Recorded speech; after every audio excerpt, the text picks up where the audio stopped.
प्रगतशील प्रयोगशील शेतकऱ्यांची यशोगाथा पहा सिंधुदुर्ग लाईव्हच्या कृषी क्रांती 2020 या अभियानात।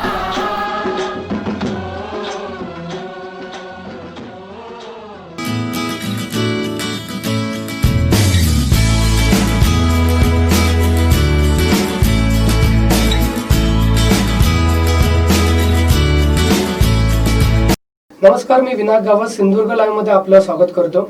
कोरोनाच्या पार्श्वभूमीवर सिंधुदुर्ग जिल्ह्यातली ढासळलेली अर्थव्यवस्था आहे त्याला ऊर्जितावस्था देण्याचं काम सिंधुदुर्ग लाईव्हने केलं आणि कृषी क्रांती 2020 या अभियानांतर्गत हे काम सुरू आहे। जिल्ह्यातले जे बेरोजगार युवक असतील किंवा नवनवीन शेतीमध्ये आधुनिक तंत्रज्ञानाचा वापर करून कृषी क्रांती कशी होईल याच्यासाठी सिंधुदुर्ग लाईव्हने पुढाकार घेतला आणि हे अभियान राबवलंय।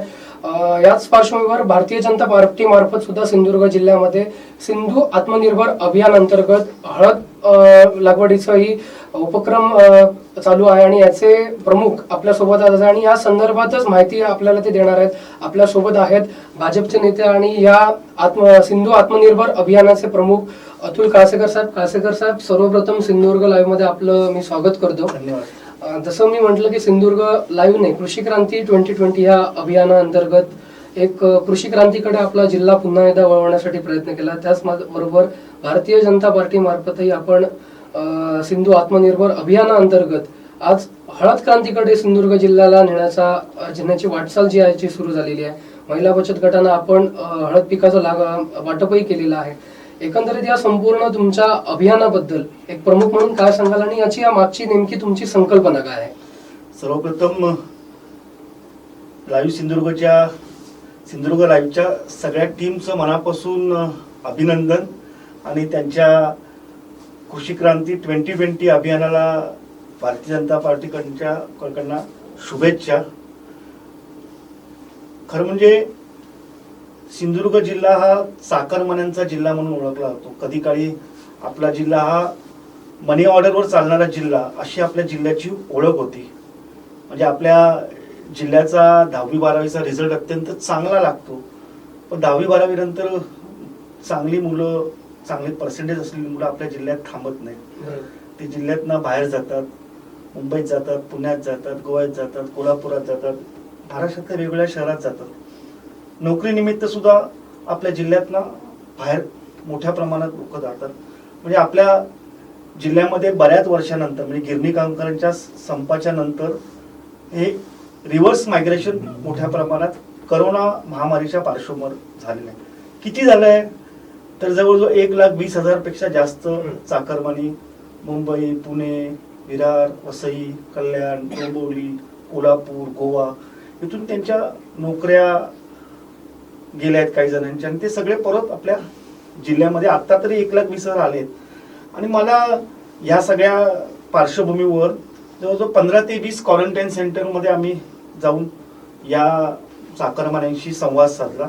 तेव्हा एक गोष्ट लक्षात आली की यातले 8 ते 10% जे तरुण आहेत ज्यांचं वयोगट हा 20 ते 45 किंवा 20 ते 40 आहे, अशा वयोगटाचा तो तरुण आहे तर आपल्या जिल्ह्यात थांबायचं। पर्सेंटेज कमी आहे, 8 ते 10% आहे, पण थांबताना त्याला काय करायचे समजत नाही।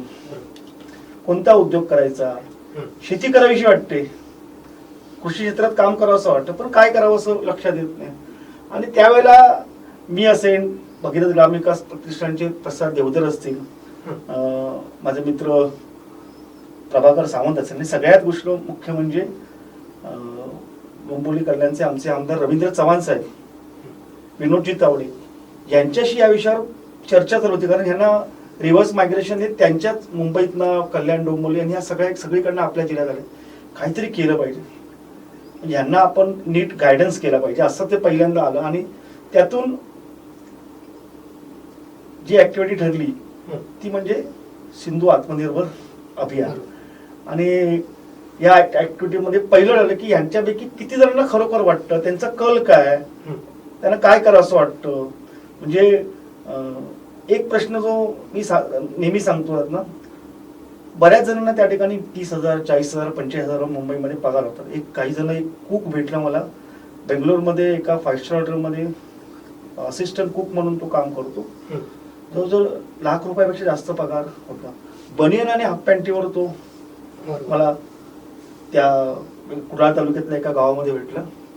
थोडं मी कधी आयुष्यात बनियन आणि हाफ पॅन्टवर घरात सुद्धा वापरलो नाही, पण आज मी क्वारंटाईन सेंटरमध्ये तुमच्या समोर उभा आहे आणि हे सांगत असताना त्याच्या मागे त्याची बायको ना त्याच्या डोळ्यात असं टिपूस येत होतं.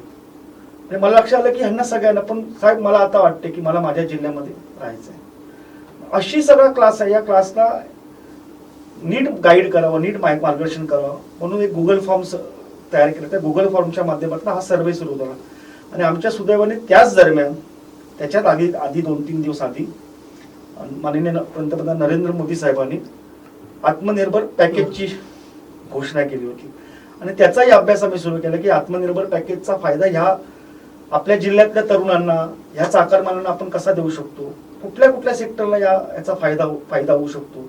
अनेक सेक्टर अडचणीत आले, त्यांना आपण यामध्ये आणू शकतो का, असा विचार आला आणि या अभियानाला आम्ही सुरुवात केली.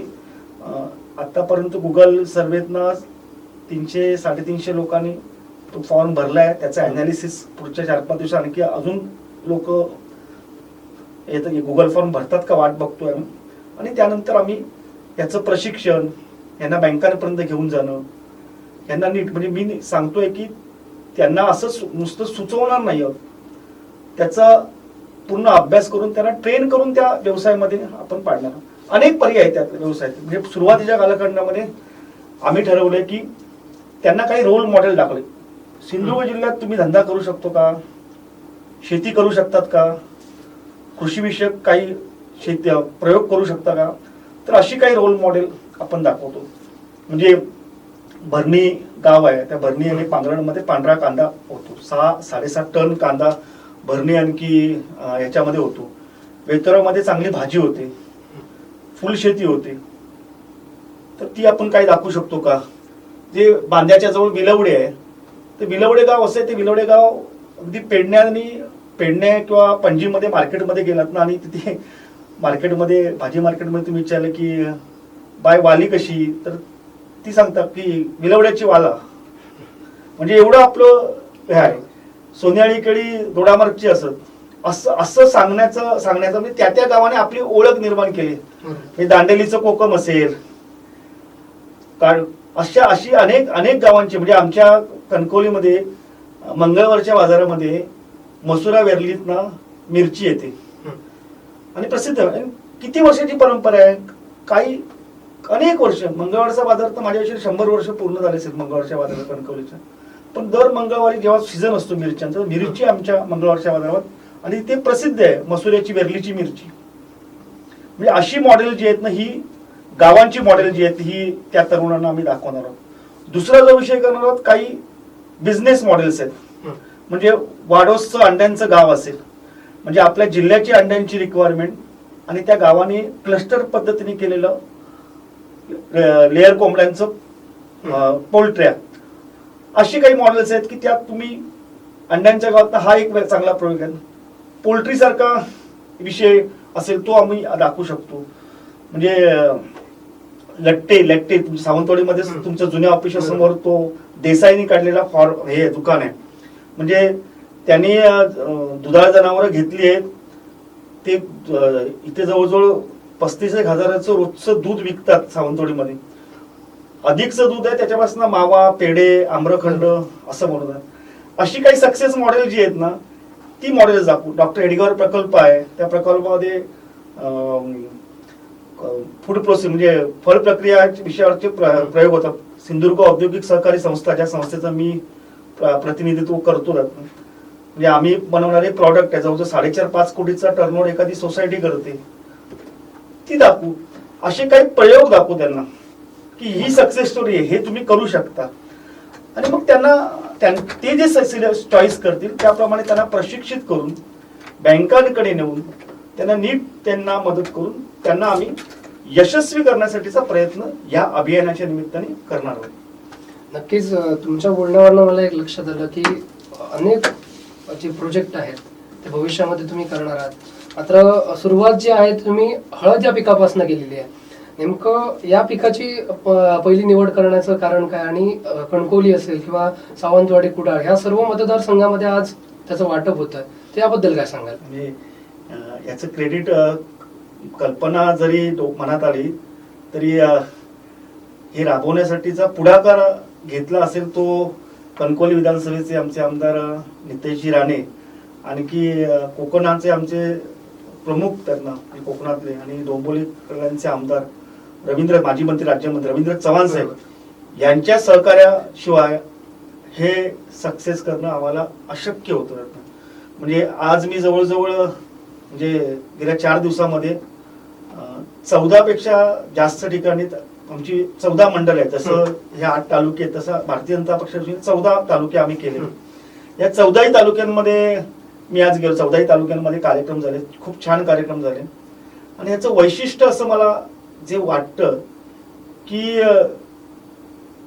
तिन्ही विधानसभेत मिळून 15 मी संपूर्ण जिल्ह्यामध्ये 15,000 किलो हळद बियाण्याचं वाटप भारतीय जनता पार्टीने सिंधू आत्मनिर्भर अभियानाअंतर्गत केलं. खरं म्हणजे हे वाटप करताना शेवटी शेतीतले प्रयोग करायचेत ना. एक 100-200 शेतकऱ्यांना 50-50 किलो हळद देऊन त्यांना सांगितलं 5-5 गुंठ्यांमध्ये तुम्ही हळद लावा, बघा तुम्ही काय होतं. असं करू शकलो असतो आम्ही, त्यांना दिलं असतं हळद आणि केलं.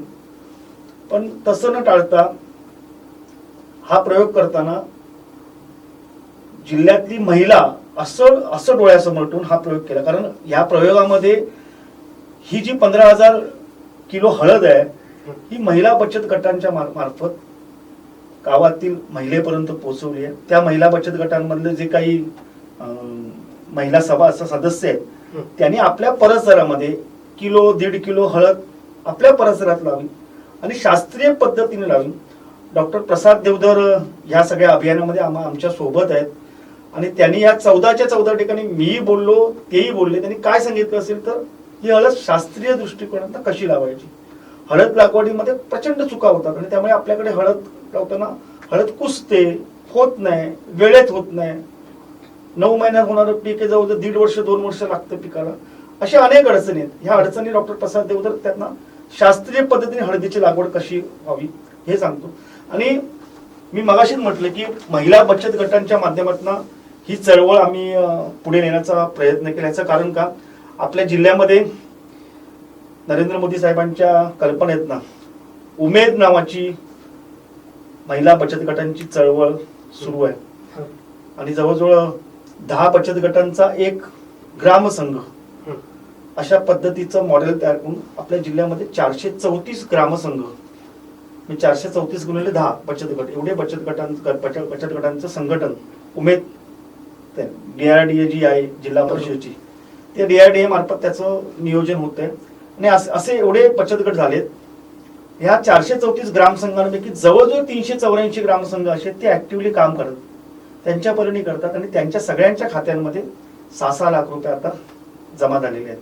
म्हणजे जवळ 11 कोटी रुपये जिल्ह्यामध्ये या चळवळीसाठी आलेले आहेत. आणि त्यांचं ट्रेडिंग करतात. ते चकल्या, दिवाळीचा फराळ असेल, उठणं असेल किंवा असे छोटे मोठे उद्योग करतात, लोणची पापड वगैरे. मला असं वाटतं की ते करतात किंवा लँडिंग पैशाचं जो करत असतील, गरजेला एकमेकांना पैसे देणं असतील. पण बचत गट सगळे ऍक्टिव्ह आहेत. मनात विचार आला की ह्या बचत गटांना नीट मार्गाला लावलं पाहिजे, त्यांना एखादा चांगला बिझनेस मॉडेल आपण तयार करून दिलं पाहिजे. आणि त्यासाठी आत्ताचं जे वातावरण आहे पावसाचं, पटकन येणारं आणि पटकन होणारी गोष्ट होती ती म्हणजे हळद. म्हणजे मला वाटतं की आम्ही नितेश राणे साहेबांना ही कल्पना सांगितल्यानंतर 72 तासामध्ये आम्ही हळद या ठिकाणी उपलब्ध करून दिली. म्हणजे आता आज हळदीचं वाटप विषय सुरू 7 दिवस पूर्ण झाले नाहीयेत आणि हा विषय आज आम्ही संपवला. म्हणजे आज सगळ्या तालुक्यांपर्यंत हळद पोहोचली जात ना. म्हणजे हेच खरोखर याचा स्पीडचा विषय आहे. विचार फार करत बसलो नाही, नियोजन फार करत बसलो नाही की एवढं ठरवलं की महिला बचत गटांपर्यंत ती हळद पोहोचवायची सिस्टीमनी. एक 10 किलो, 8 किलो, 7 किलो ही हळद ही महिला बचत, त्या महिला बचत गटांनी खाली महिलेपर्यंत पोचवावी आणि तिला ते हळद कसं लावायचं याचं शास्त्रीय ट्रेनिंग आपण द्यायचं.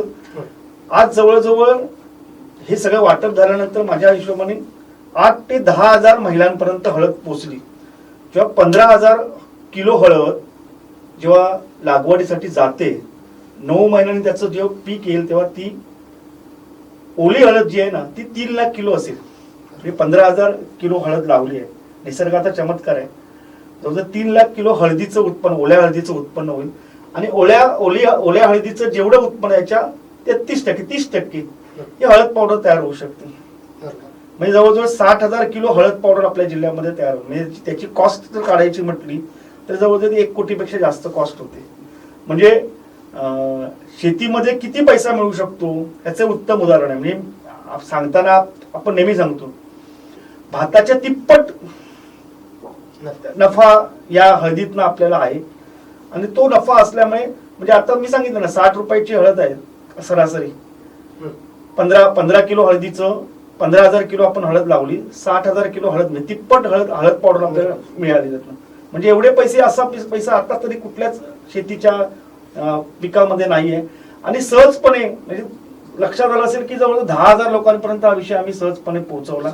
हे मागच्या 8 दिवसामध्ये. आता पुढच्या 9 महिन्यामध्ये ह्याचं मॉनिटरिंग आम्ही 100%.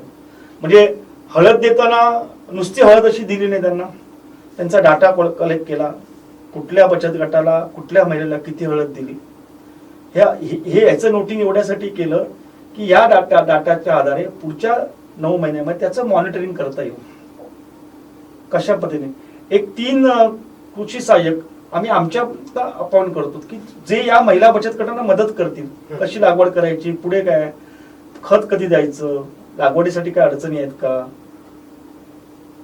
पाणी कधी सुरू करायचं, शेवटच्या 3 महिन्यात पाणी द्यावं लागतं, ते कधी द्यायचं, काय अडचण आली तर. आणि शेवटचा विषय मार्केटिंगचा. मला ह्या सगळ्या विषयात ह्या वर्षी मला मार्केटिंगच्या विषयाबद्दल चिंता नाहीये. मला यावर्षी जेव्हा 9 महिन्याचं पीक तयार होईल त्याच्यानंतर सगळ्यात जर कुठली मोठी गोष्ट असेल ना तर या 10,000 महिला जे आहेत त्या 10,000 महिलांकडे हळदीचं बेन म्हणजे हळदीचं जे बी आहे ते बियाणं तयार झालेलं असणार. म्हणजे ज्या महिलेकडे 1.5 किलो हळद आहे तिच्याकडे 3 किलो बियाणं तयार झालेलं असणार. आणि ते बियाणं तिला पुढच्या वर्षासाठी वापरता येईल. म्हणजे ही चळवळ जी आहे ही चळवळ पुढे पुढे जाऊ शकते. आणि मी सांगितलंय, सगळ्यांना सांगतो की हळद हे म्हणजे आपल्या सगळ्या धार्मिक कार्यामध्ये हळदीचं फार मोठं महत्व आहे. म्हणजे आज जून मध्ये आपली हळद लागणार आहे. बरोबर 22 दिवसांनी हळदीचा कोंब वरती येणार आहे. 25 जुलैला नागपंचमीला हळदीची पानं लागतात आणि आपला नागोबा हळदीमध्ये आपण ठेवतो. 22 ऑगस्टला गणपती आहे, मोदकासाठी हळदीची पानं लागतात.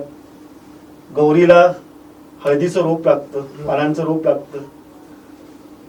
त्यानंतर लग्नसराई येते. लग्नसराईत हळदीला फार मोठं महत्व आहे. आणि ज्या पौष महिन्यामध्ये हळद तयार होते त्या पौष महिन्यामध्ये 14 जानेवारी पर्यंत मकर संक्रांत आलेली असते आणि हळदी कुंकू सुरू असतं. मी सगळ्या ठिकाणी जाताना सांगतो मी हळद अशी ह्या 9 महिन्यामध्ये अशी तिचा प्रवास होणार आहे. हळदीचं आपल्या जीवनामध्ये फार मोठं योगदान आहे सगळ्या हिंदू धर्मामध्ये. आणि त्याहीपेक्षा समजा हळद जेव्हा तयार होते तेव्हा मकर संक्रांत हळदी कुंकाचा कार्यक्रम जोरात सुरू असणार. मी सगळ्या महिलांना आवाहन केलं की तुमच्याकडे नितेश राणे, रवींद्र चव्हाण साहेबांनी मोफत हळदीचे बियाणं दिलं. आणि नरेंद्र मोदी साहेबांनी आव्हान केलंय आत्मनिर्भर बना पण आत्मकेंद्री बनू नका. माझंही तुम्हाला आव्हान आहे की तुमचं हे वाहन तुम्ही दुसऱ्या महिलेला द्या. तुमच्याकडे 3 किलो हळद तयार होते, ती 1 किलो हळद ही आठवणीने दुसऱ्या कुठल्या तरी महिलेला की तू लाव, मी लावली हळद ना, तू लाव. अशी चळवळ आहे. म्हणजे कृषी क्रांती 2020ची जशी चळवळ आहे अशी या चळवळीचं एक मोठी ताकद आहे. आणि भविष्यामधलं हळदीचं मोठं मार्केट हे सिंधुदुर्ग जिल्हा असणार आहे. मी सांगतो पुढे जाऊन याचं ब्रँडिंग करू शकतो. जशी हळद जी आहे सेलम जातीची हळद लावली ती काळ्या मातीमध्ये सांगलीमध्ये होती आणि जवळजवळ 400 कोटी रुपयाचं टर्नओव्हर हळदीचं आहे सांगलीचा. आपल्या जिल्हा परिषदेचा सुद्धा 100 कोटीचा बजेट आहे. आणि सांगली जिल्ह्याच्या हळदीचा टर्नओव्हर जवळजवळ 400 कोटी रुपयाचा आहे. भविष्यामध्ये अशाच प्रकारचं क्रांती आपल्या जिल्ह्यामध्ये हळदीच्या माध्यमातून होईल अशी मी या निमित्ताने अपेक्षा व्यक्त करतो. नक्कीच सर, जसं तुम्ही म्हटलं की हळदीची क्रांती देखील आपल्या जिल्ह्यात होईलच, पण कृषी क्रांती 2020चा जसा तुम्ही उल्लेख केला, या अभियानामार्फत आम्ही आमचे प्रत्येक पिकातले ब्रँड अँबॅसिडर निवडून दिलेत किंवा या माध्यमातून जे आज साकरमानी जिल्ह्यात आलेत, जे आज रोजगाराच्या शोधात आहेत, त्यांना आज आपल्याच मातीतनं पीक पिकवून रोजगाराची संधी उपलब्ध करण्यासाठी एक हक्काचं असं व्यासपीठ या माध्यमातून आम्ही दिलं. आमच्या या अभियानाविषयी आपण काय सांगाल? अत्यंत सुंदर प्रयत्न की भविष्यामध्ये हे आता मध्ये सगळा जो करोनाचा क्वारंटाईन पिरियड होता, लोक घरी आपल्या स्वतःला क्वारंटाईन करून घेतले होते. मग तेव्हा व्हॉट्सअपवर खूप जोक सुरू होते की काय करतोस, भांडी घासतोस का रे, काय चाललंय, कचरा काढतोस काय तू, जेवण काय करतो, म्हणजे पुरुषांना आपलं स्टेटस आपलं असं अशी चिडवण्याचे. मला असं वाटतं आता पुढच्या कृषी क्रांती 2020 किंवा आपलंही आमचं भारतीय जनता पक्षाचं आत्मनिर्भर अभियान आहे ना, सिंधू आत्मनिर्भर अभियान, मला असं वाटतं की भविष्यामध्ये एवढे लोकांमध्ये जागरूकता झाली आहे की लोक स्टेटस ठेवणार, आज मी काय जोत धरलंय, आज मी काय हळद लावले, आज मी हळदी बरोबर बसलंय, म्हणजे अशा प्रकारचं स्टेटस, अशा प्रकारची शेतीला एक त्याचा मान सन्मान देण्याचं काम ह्या सगळ्या प्रयत्नातनं 100% होते. त्यामुळे तुमचं कौतुक करावं थोडं कमीच आहे. शेतीला सन्मान दिला पाहिजे, मान दिला पाहिजे. शेती करणे अत्यंत प्रतिष्ठेचं वाटलं पाहिजे आणि हळूहळू ही प्रतिष्ठा आपल्या जिल्ह्यामध्ये येते आणि याला आपल्या सगळ्यांचाच प्रयत्न कारणीभूत असणार आहे. नक्कीच साहेब, एक महत्वाचा प्रश्न म्हणजे भारतीय जनता पार्टीचा कुठलाही उपक्रम असू दे, कुठलाही अभियान असू दे, आपला त्यातला सक्रिय असा सहभाग असतो. आपण नेहमी ते अभियान अग्रेसरपणे पुढे नेत असता. आजही तुमचा त्यामध्ये प्रामुख्याने दिसून येत आहे, तुम्ही त्याचे प्रमुखही आहात.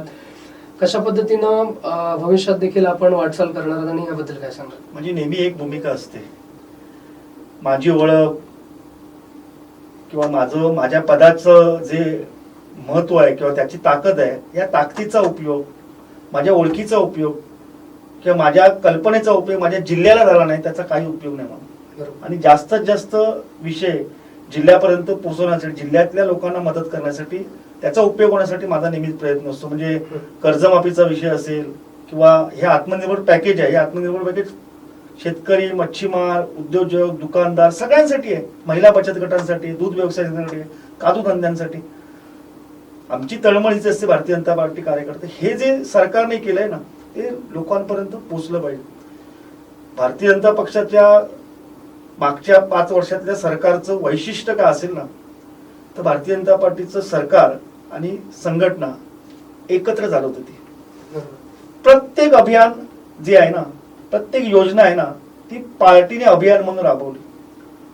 म्हणजे अगदी उज्ज्वला गॅसची योजना असेल, शेतकरी सन्मान योजना, शेतकरी सन्मानसाठी आमच्या कार्यकर्त्यांनी लोकांना सांगितलं भरा फॉर्म तुम्ही, ग्रामसेवकांना अलर्ट केलं, कृषी सहाय्यकांना अलर्ट केलं. त्यामुळे जिल्ह्यामध्ये जवळ 1,17,000 शेतकऱ्यांना कृषी सन्मान योजनेनंतर 6,000 रुपये मिळतात. जेव्हा लोकांना माहीत नव्हतं जनधन खातं बघायचं, आमचे कार्यकर्ते गावागावात लाऊडस्पीकर घेऊन फिरत होते की जनधन खातं उघडा, 0 रुपयावर तुम्हाला खातं उघडतं. लोकांना खरं वाटत नव्हतं. 93,000 खाती उघडली. हे आमचं वैशिष्ट्य आहे. म्हणजे हे मी एवढ्यासाठी सांगतो की एखादी योजना लोकांपर्यंत पोहोचवायची असेल तर ते सरकार आणि सरकार ज्या पक्षाचं आहे ती संघटना जेव्हा एकत्र काम करते ना, तेव्हा लोकांना त्याचा फायदा होतो. आणि हे भारतीय जनता पक्षाचा कार्यकर्ता म्हणून मी करतो आणि माझ्या बरोबरचे सगळे कार्यकर्ते करतात. त्यामुळे या योजना लोकांपर्यंत पोहोचतात आणि त्याला यश मिळतं. नक्कीच, जसं की तुम्ही म्हटलं की मागच्या काळात आपण जर पाहिलं तर लाखो चाकरमानी आज आपल्या जिल्ह्यामध्ये आलेत आणि पुढे काय करायचा हा मोठा प्रश्न त्यांच्या समोर असताना भारतीय जनता पार्टी असेल किंवा सिंधुदुर्ग लाईव्हमार्फत आपण ही अभियानं राबवतोय. याच पार्श्वभूमीवर तुम्ही जसं म्हटलं तसं एक 10 ते 15% जो गट आहे त्यांना आज आपल्या जिल्ह्यामध्ये राहायचं आहे, आपल्या मातीत काहीतरी करायचं आहे. मात्र उर्वरित जो गट आहे तो आजही काय करायचं हे त्यांना समजत नाहीये. अशा लोकांना तुम्ही या माध्यमातून काय आवाहन कराल आणि या तुमच्या अभियानाच्या माध्यमातून त्यांना काय संदेश द्याल? माझं म्हणणं की मी मगाशी सांगितलं ना की जो मुंबई, पुणा, कल्याण, डोंबिवली, विरार, वसई, पुणा, गोवा, कोल्हापूर इथून जो आपला तरुण करोनाच्या याच्यात महामारीच्या भीतीने जिल्ह्यामध्ये आलाय, नोकरीचा प्रॉब्लेम झालाय, त्यांना त्यांचा रोजगार गेलाय. त्यातले 8 ते 10% लोकांना राहायचं. पण या 8 ते 10 लोकांचं वैशिष्ट्य असं आहे की 8 ते 10 लोकांमध्ये प्रचंड ऊर्जा आहे की एकदा करो या मरो अशा पद्धतीमध्ये एखादा माणूस असतो ना, तेव्हा तो आपण घेतलेलं मिशन असतं ना ते सक्सेस करण्यासाठीच प्रयत्न करत असतो. म्हणजे मजा म्हणून एखादा धंदा करणं, आणखी मला आता दुसरा पर्याय नाही, मला सर्वाइव्ह व्हायचं आहे, अशा सर्वाईच्या मूडमध्ये, अशा करो या मरोच्या मूडमध्ये हे तरुण आहेत. त्यामुळे त्यांना जो आम्ही धंदा शिकू, धंदा त्यांना दाखवू, त्या धंद्यासाठी त्यांना उद्युक्त करू, त्यांना बिझनेसमध्ये उद्युक्त करू, ह्या सगळे जण एक रोल मॉडेल म्हणून आपल्या जिल्ह्यातल्या तरुणांपुढे उभे राहतील की मी आलो, मी मेहनत घेतली, नोकरी गेली म्हणून रडलो नाही, रडत बसलो नाही, तर मी प्रयत्न केला. अशी रोल मॉडेल जी तयार होतील ना जिल्ह्यामध्ये, खूप जास्त 5,000 होतील, 10,000 अशी होतील, 250, 300, 400, 500 लोक तरुण तयार होतील असे. पण ह्या तरुणांचा आदर्श जिल्ह्यातले सुद्धा तरुण घेतील आणि व्यवसायाकडे वळतील, शेतीकडे वळतील आणि शेतीमधली ताकद त्यांना समजेल. यातले जे आलेत ना आमच्याकडे फॉर्म भरून, यातल्या 90% लोकांना सांगितलं आम्हाला शेती करायची. हे माझ्यासाठी खूप चांगलं आहे ना, म्हणजे चांगलं लक्षण आहे की त्यांना वाटतं की मुंबईत राहिलेला माणूस आहे आणि तो सांगतो की 90% तरुण सांगतात की आम्हाला शेती करायची, शेतीपूरक व्यवसाय करायचा. आम्ही यासाठी याचे 3 भाग केलेत संपूर्ण या नियोजनाचे. म्हणजे माणगाव खोरा आहे, तर माणगाव खोऱ्यामध्ये आपल्या सगळ्यांना माहिती आहे, माणगाव खोऱ्यामध्ये जवळजवळ 3-3.5 लाख पक्षी तयार होतात. पण या माणगाव खोऱ्यामध्ये एखादं स्लॉटर हाऊस आपण काढू शकतो का? स्लॉटर हाऊस म्हणजे 30व्या दिवशी कोंबडी कट करून ती फ्रीज करणं. म्हणजे मी नेहमी सांगतो की 30व्या दिवशी नंतर कोंबडी जगली तर शेतकरी मरतो त्याला खाद्य घालून. 30व्या दिवशी कट झाली आणि ती स्लॉटर हाऊस मधनं कट जाऊन ती समजा कोंबडी फ्रीजरमध्ये गेली समजा, तर शेतकरी जो पोल्ट्रीवाला आहे त्याचा बराच मोठा फायदा होतो, त्याच्या विक्री व्यवस्था त्याची नीट होते. अशा एखाद्या स्लॉटर हाऊसची विक्री व्यवस्थेची गरज आहे आणि त्यासाठी 6-6.5 लाख कोंबड्यांची गरज आहे. आपल्याकडे 3.5 लाख कोंबड्या आहेत. म्हणजे 3.5 लाखाचा गॅप भरवण्यासाठी हे जे चाकरमाने आले की जे नवीन तरुण आहेत त्यांना सांगू शकतो की तुम्ही पोल्ट्री माणगाव खोऱ्यामध्ये करा. किनारपट्टीचा भाग जो आहे सगळा, जी सगळी किनारपट्टी आहे, त्या किनारपट्टीच्या भागामध्ये आता नवीन नीलक्रांती योजनेमध्ये या आत्मनिर्भर पॅकेजमध्ये खूप गोष्टी आल्यात. शीतगृहांचं आहे, नवीन बंदरं विकसित होतात, जवळजवळ 55 लाख नवीन रोजगार निर्मिती होते किनारपट्टीवर संपूर्ण. पण ह्या सगळ्याचा वापर करून किनारपट्टीच्या गावांमध्ये महेश मांजरेकर सारखा एकदम कल्पक सरपंच हडीचा, तो पिंजऱ्यात मत्स्यशेती करतो खाडीमध्ये, आणि जिताडा जो त्याला आपण इथे चणक म्हणतोय ना, अगदी 5-6 किलोची आत्ताच्या ह्याच्यामध्ये त्यांनी बघितलं. तर अशा प्रकारचे काही प्रयोग आपण किनारपट्टीवर करू शकतो. तरुणांना सांगू शकतो की असे प्रयोग करा तुम्ही या ठिकाणी. आत्मनिर्भर पॅकेजमध्ये औषधी वनस्पतीसाठी लागवडीसाठी मोठी रकमेची तरतूद आहे. आपलं दोडामार्गचं खोर आहे, सगळं हा आहे, तालुका आहे आणि तो सगळा परिसर ह्याच्या सारा सह्याद्रीच्या आहेत. या ठिकाणी अशा पद्धतीचे उद्योग उभे करू शकतो आपण. जे मालवण तालुका आहे, पर्यटन आणखी स्कुबा डायव्हिंग याच्यामध्ये इन्व्हेस्ट समजा केले पैसे, थोडं ठीक होईल त्यातनं, पण 100% पैसे. म्हणजे मी जिल्हा बँकेचा संचालक आहे, आम्ही साहसी पर्यटनासाठी म्हणजे स्कुबा डायव्हिंग आणि ह्या सगळ्यासाठी जे पैसे तरुणांना दिले, एकही नॅशनल बँक उभी करायला तयार नाही, आम्ही दिले पैसे सिंधुदुर्ग जिल्हा बँकेच्या वतीने. काय झालं परिणाम? एकही आमचा डिफॉल्टर नाही. 1 ते 1.5 वर्षात त्या तरुणांनी विश्वासाने पैसे आम्हाला परत केले. ही ताकद आहे. अशा प्रकारचे प्रयोग आम्ही करू इच्छितो आणि ह्या प्रयोगातनं हे जे तरुण आहेत त्या तरुणांना नक्कीच संदेश येईल की आपण वेगळ्या गोष्टी करू शकतो, आपण या ठिकाणी आत्मनिर्भरपणे आपण जिल्ह्यामध्ये उभे राहू शकतो असं मला वाटतं. नक्कीच साहेब, देशाचे पंतप्रधान नरेंद्र मोदी यांनी सर्वांना एक जो संदेश दिला तो म्हणजे आत्मनिर्भर बना. आणि यानंतर तुम्ही जसं म्हटलं की ही वेळ ही रडत बसण्याची नाही तर लढण्याची आहे आणि आपल्या मातीत आपल्या शेतात सोनं पिकवण्याची आज ही सुवर्ण संधी आज आपल्या सर्व चाकरमान्यांना आणि आपल्या इथल्या लोकांना सुद्धा प्राप्त झालेली आहे. तुम्ही आलात, आमच्याशी संवाद साधलात, त्याबद्दल आपले खूप खूप धन्यवाद. तुमच्या सिंधू आत्मनिर्भर अभियानाला सुद्धा आणि या हळद क्रांतीच्या चळवळीला आमच्या सिंधुदुर्ग लाईव्हच्या वतीने खूप खूप शुभेच्छा. धन्यवाद.